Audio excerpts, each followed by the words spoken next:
Salut, bienvenue dans cette toute nouvelle vidéo. Je vous retrouve là le matin. Je me suis réveillée super tard, je vous dis pas quelle heure il est, mais il est plus de 10 heures.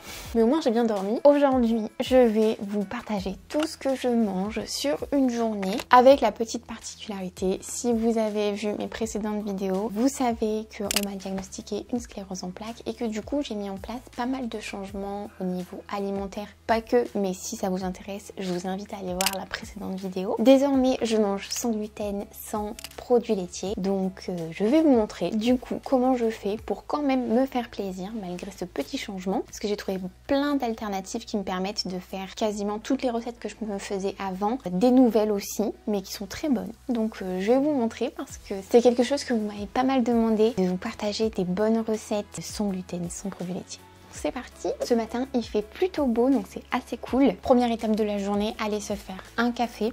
Je m'en suis déjà fait un pour être honnête avec vous. Le temps de me préparer et tout ça. Dès le réveil, j'ai mis mon café. Je vais aller m'en faire un second avec vous. Et puis je vais vous montrer mon petit déjeuner. Vous allez voir que je me suis préparé un pain la veille. C'est la seconde fois que je me fais un pain sans gluten à partir d'une préparation. Celui-là, c'est le plus beau pour l'instant. Je vais vous montrer. Parce que là, j'ai assez faim. Voilà mon petit pain. Il est trop beau. J'ai fait des petits dessins et tout. Là, il y a 500 g de farine. J'ai utilisé ce mix-là de cette marque. J'ai pas trop suivi les instructions qu'il y avait à l'arrière parce qu'il conseillait de rajouter énormément de trucs alors que dedans, il y en a déjà... Moi, j'avais l'impression qu'il y avait déjà tout ce qu'il fallait. Donc, j'ai fait un peu à l'instinct. On va goûter. Si jamais c'est bon, je referai et je vous donnerai la recette. Donc, on va manger du pain.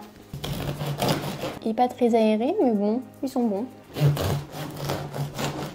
Voilà mes petites tartines. Ce matin, je me fais 100 g de pain. Et ce que j'ai fait, c'est que j'ai tout découpé et j'ai tout emballé en faisant déjà des portions de 100 g. Et je vais les mettre au congélateur. Comme ça, pendant 8 jours, je vais pouvoir juste les décongeler et les manger. Et ça sera bien pratique. J'aime bien les passer un petit peu à la air fryer pour faire un peu style pain toasté. Parce que j'ai pas de grille-pain.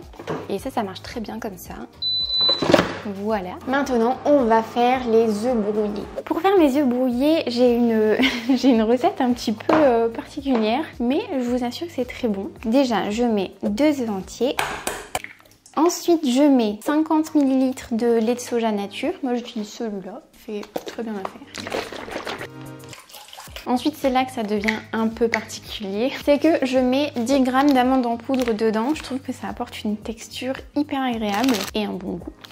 Et pour finir, dernier ingrédient, c'est que je rajoute de la cannelle parce que mes œufs brouillés sont sucrés. Je pensais être un peu la seule à faire ça, mais en fait je l'ai partagé sur Instagram quand j'ai commencé à me le faire et vous avez été nombreux à me dire que vous adoriez les œufs brouillés un peu sucrés. Donc en fait on est plusieurs. Ma petite astuce un peu particulière aussi, c'est que pour avoir des œufs brouillés bien mélangés, j'utilise mon petit mousseur. Ça mélange trop bien.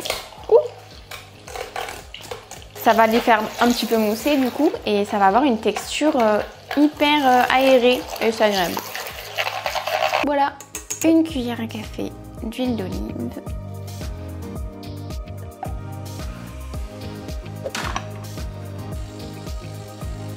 J'ai mis les œufs brouillés sur mes 2 tartines de pain. J'ai mis 30 g de banane sur le dessus. Je vais juste rajouter encore un petit peu de cannelle. Et là-dedans, j'ai mis 8 g de sirop d'érable. Je vais venir simplement les mettre sur le dessus.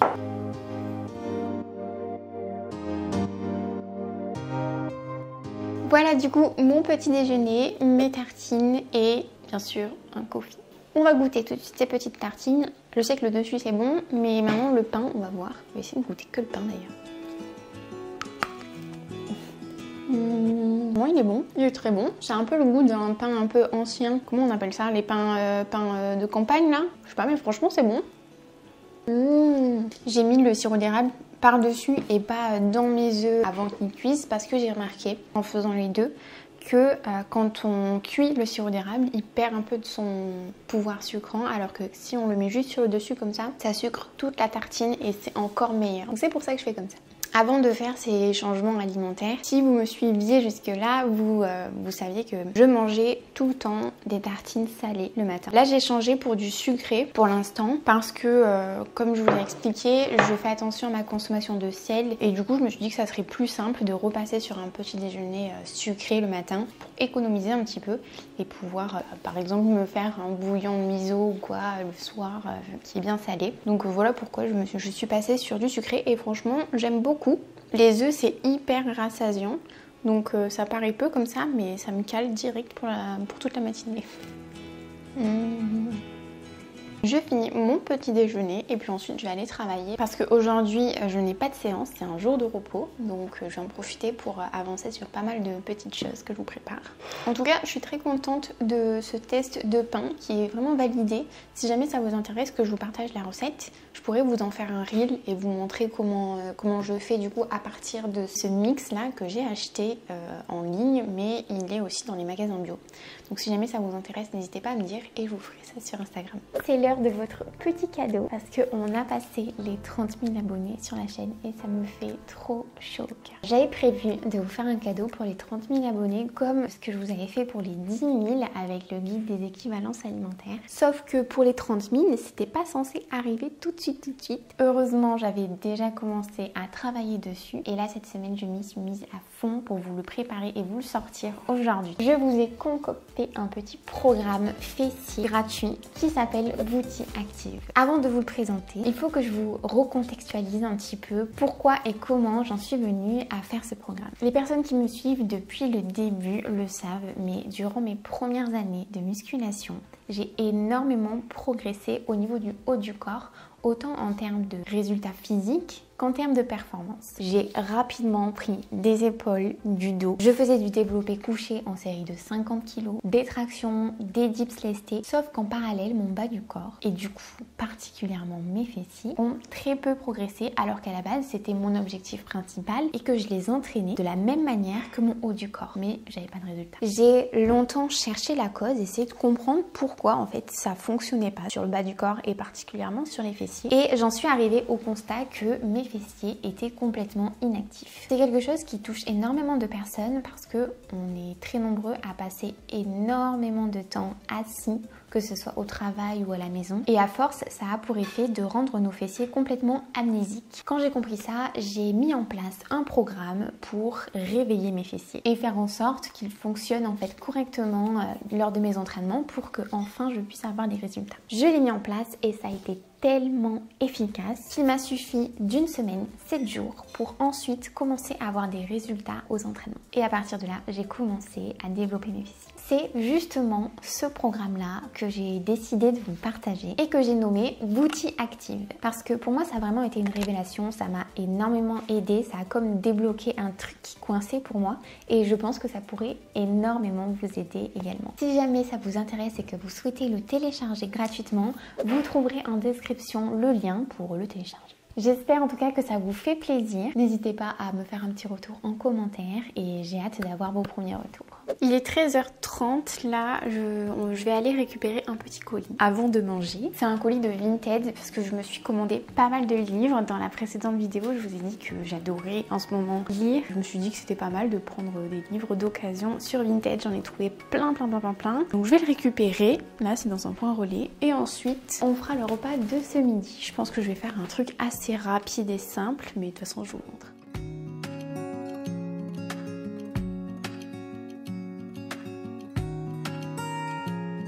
Je suis de retour avec mon petit colis et mon petit karma. Je vous montre rapidement avant d'aller préparer le repas ce que j'ai reçu.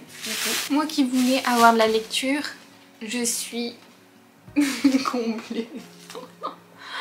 J'ai jamais vu des livres aussi gros. Si vous me suivez sur Instagram, vous avez vu ma première commande parce que j'en ai passé 2 sur Vinted pour la première fois. Je les ai là d'ailleurs, je vais vous montrer. Sur la première commande, j'avais reçu 3 livres et je vous ai fait voter pour que vous m'aidiez à choisir le premier livre que j'allais commencer. Celui-là. Le troisième, c'est celui que j'ai commencé. C'est celui-là, franchement il est trop bien. Là j'en suis là. Et là du coup, ce que j'ai reçu, c'est Le Faiseur de rêve de Laini Taylor. Hunger Games, la balade du serpent et de l'oiseau chanteur. Et ensuite, de la même saga, Sœur de sang. Le tome 1, il est énorme. Celui-là, je l'ai vu dans les recommandations de Victoria de la chaîne You Can Be Petite. Et le tome 2, Sœur de sang, tome 2, Feu Sacré, vu que c'était le même vendeur, ça valait vraiment le coup. Je crois que j'ai payé ces 4 livres 32 € alors qu'ils sont vraiment comme neufs. Et si je les avais achetés neufs, j'en aurais eu, je crois, j'ai calculé pour une 50aine d'euros. Donc franchement, ça vaut trop le coup. Et j'ai écouté aussi vos conseils. J'ai repéré une médiathèque pas très loin de chez moi. Je vais tester d'y aller en espérant trouver des petits trucs, même si là, j'ai quand même de quoi faire. Donc voilà, trop contente.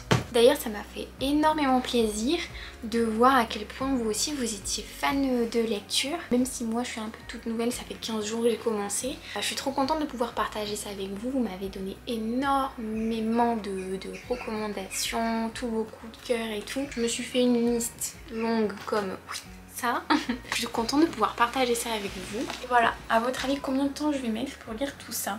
Un mois, non? Pour ce midi, je vais faire un truc parce qu'il est super tard aujourd'hui, je suis en décalage complet, mais bon, c'est pas grave. Au moins, j'ai passé une bonne nuit et donc ça, c'est le principal. Je vais faire, enfin plutôt, je vais laisser faire Alan parce qu'il a une recette. Depuis que je suis revenue d'hospitalisation, il fait du poulet au curcuma. C'est juste trop bon, c'est un peu une recette spéciale anti-inflammatoire parce qu'il met du curcuma, il met du gingembre et tout, plein d'épices qui ont des propriétés anti-inflammatoires et c'est trop bon. Je vais lui demander de le faire et puis je vous partage la recette. Pour ce midi, je fais rôtir dans ma air fryer des tomates cerises. C'est à la fois très simple et très bon. J'ai mis du riz à cuire dans la petite riseuse. Et on passe enfin à la fameuse recette de poulet. Il suffit de mettre dans une poêle de l'huile d'olive, de l'ail, du poulet. On fait cuire ça et ensuite on va rajouter plein d'épices, ce qui va donner énormément de goût sans devoir ajouter de sel. T'as vu, je peux pas prendre en surgelé, mais là on a plus. Je replombe délicatement le poulet. Hein? T'en mets pas énormément, curcuma. Attends, il faut pas presser. Waouh! Waouh! Et voilà, c'est prêt. J'ai mon riz thaï, mes tomates cerises et le poulet. Un repas un peu express, mais quand même très bon. Pour mon goûter, en ce moment, je me fais quasiment la même chose. Je me fais des pancakes, sauf que j'aime bien changer de temps en temps, au fur et à mesure des jours, de saveur. Par exemple, hier, j'en ai fait chocolat, noisette, framboise. C'était très bon aussi. La particularité de ces pancakes, c'est que du coup, ils sont sans gluten et ils sont ultra épais. J'adore trop les pancakes bien épais, bien moelleux. Je vous montre. Oh là là. Je me suis fait une version à base de farine de millet. J'ai testé cette farine, mais j'ai testé aussi une autre farine, c'est la farine de sorgho et c'était très bon, ça avait un petit goût de noisette. J'ai vraiment beaucoup aimé mélanger cette farine avec du cacao. J'ai testé du coup la farine de riz et là la farine de millet, c'est ultra bon, ça marche super bien aussi. J'ai mis du peanut butter à l'intérieur, de la protéine à la vanille, stick et voilà. D'ailleurs, si ça vous intéresse d'avoir la recette de ces pancakes, je vous l'ai partagé en reel sur mon compte Instagram. Je pense que je vais vous partager pas mal d'autres versions. J'en ai testé beaucoup qui fonctionnaient très bien. Donc n'hésitez pas à me suivre sur Instagram pour découvrir toutes ces petites recettes. Limite, je crois que je préfère cette recette que celle que je faisais avant de faire ces changements, pour dire. C'est l'heure de mon petit repas du soir, le dîner. Il est 20 h. Là, je vais essayer de vite me dépêcher. Je vais essayer de vite me dépêcher de manger pour aller lire juste après. Pas me coucher trop tard parce que sinon ça va tout me décaler. Pour ce soir, je me suis fait un plat que j'adore. Ça faisait super longtemps que je l'avais pas fait. C'est un wok. J'adore vraiment la cuisine un peu style asiatique. Et là, du coup, j'avais trop envie de tester avec les nouilles de riz thaï que j'ai achetées, du coup sans gluten. Elles sont super bonnes et je trouvais que ça se prêtait parfaitement à tout ce qui est pad thaï, wok et tout. Donc voilà ce que je me suis fait. C'est un wok avec de la courgette, du brocoli, des crevettes, des nouilles de riz du coup, de la sauce soja, un peu de coriandre et voilà. Tout simple vraiment, c'est ultra rapide à faire parce que tout cuit super vite. Les nouilles de riz elles cuisent ultra vite et voilà. Donc on va goûter tout de suite. C'est trop bon. Ça faisait trop longtemps que j'avais pas mangé un plat avec des crevettes. Tellement bon. Le bruit, c'est la soupe parce qu'en fait, on s'est remis à faire des soupes avec Alan. Et vu que là, j'avais acheté un gros brocoli, il en restait pas mal. Du coup, on s'est dit, on va faire une soupe courgette brocoli avec un peu de lait de coco. Ça, on l'aura pour demain. Franchement, si jamais vous aimez un peu les plats style asiatique, faut vraiment que vous fassiez des petits wok comme ça. C'est ultra umami.